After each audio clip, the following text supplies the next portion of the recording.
you're thinking about qualities or traits of outstanding salespeople, how do you think about evaluating or screening? Obviously, part of the onboarding process before it even starts is identifying the right candidates. So what to you makes a great seller and a great account executive?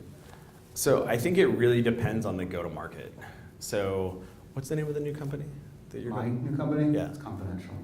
So okay, we can't talk about that. So the person who's selling, so we'll think about one of your old companies. Seven-figure deals though. Seven-figure deals. So the person who's selling, so we'll use GLG as an example. There's probably a lot of like GLG mafia in here. So the person who's selling GLG is going to have a lot of executive presence. They're going to be having to spider throughout these organizations. They're selling into financial services and hedge funds and things like that, where there's a lot of pomp and circumstance, which is kind of like the opposite of the go-to-markets that I've run.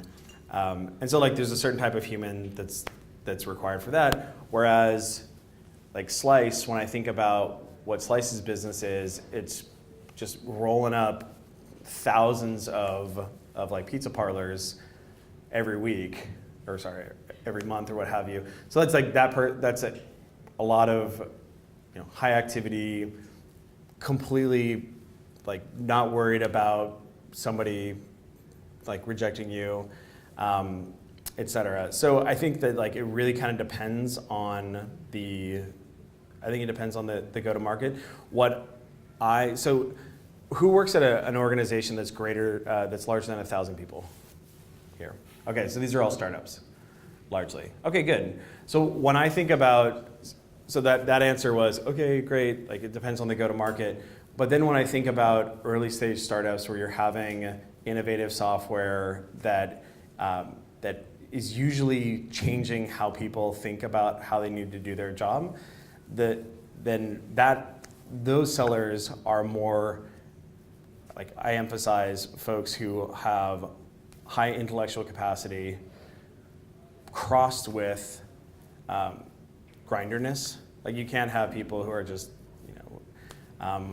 happy to spend 15 minutes polishing an email again and again and again and again, but they can't be spelling things wrong, and you want them to be able to comprehend the business that they're selling into.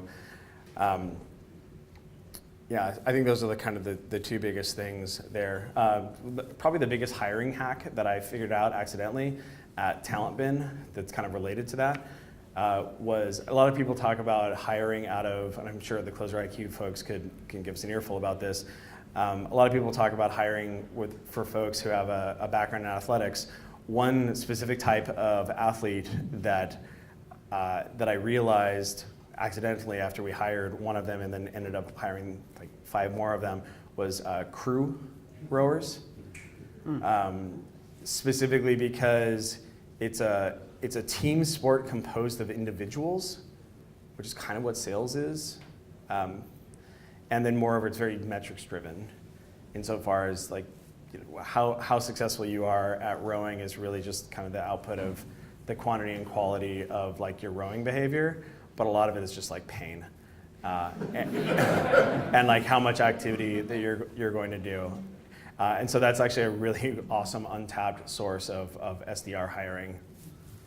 You've got, well, that's a good nugget. We like good nuggets. So crew, there we go.